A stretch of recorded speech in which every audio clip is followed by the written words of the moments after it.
ఇప్పుడు మీ ఛానళ్ళల్లో headlines స్క్రోలింగ్లో illegal betting యాప్స్లో నాకు పిలిచారని స్క్రోలింగ్ నడుస్తుంటుంది, హెడ్లైన్స్ నడుస్తుంటుంది నాకు తెలుసు. కానీ ఫస్ట్ దాన్ని గేమింగ్ యాప్స్ క్లారిఫికేషన్ గురించి విజయ్ దేవరకొండని పిలిచారు అని ఫస్ట్ ఆ హెడ్లైన్ మీరు నా గురించి మార్చాలి. ఎందుకంటే బెట్టింగ్ యాప్స్ ఇన్వెస్టిగేషన్ తప్పకుండా నడుస్తుంది. కానీ మనని పిలిచింది వాళ్ళకు కూడా తెలియదు మన పేరు ఎందుకు వచ్చిందో. బట్ మన పేరు వచ్చినందుకు వాళ్ళు వెరిఫికేషన్ చేసుకొని వాళ్ళు డెలిజెన్స్ తీసుకోవాలి. మనం చేసింది గేమింగ్ యాప్స్కి ఎండోర్స్మెంట్.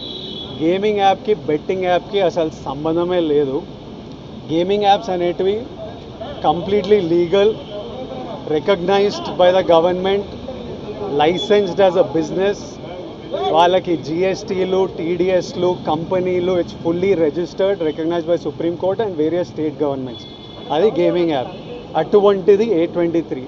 ఇప్పుడు క్విక్గా డౌట్ ఉన్న వాళ్ళకి క్విక్గా మీరు గూగుల్లోకి వెళ్ళి టాప్ గేమింగ్ యాప్స్ అని కొడితే కొన్ని వస్తాయి. A23తో సహా My11 Circle, Dream11, NPL, జుపీ ఇట్లాంటివి కొన్ని వస్తాయి.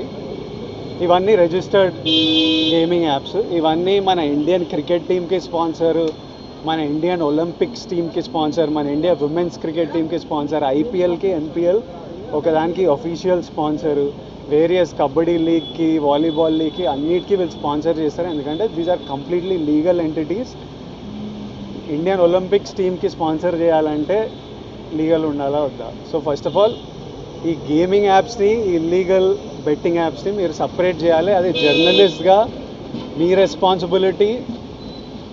నా మీద మీకు ఆ రెస్పాన్సిబిలిటీ ఉండాలని కోరుకున్నా. కానీ మన పేరు వచ్చింది కాబట్టి కొన్ని క్లారిఫికేషన్స్ అడిగారు.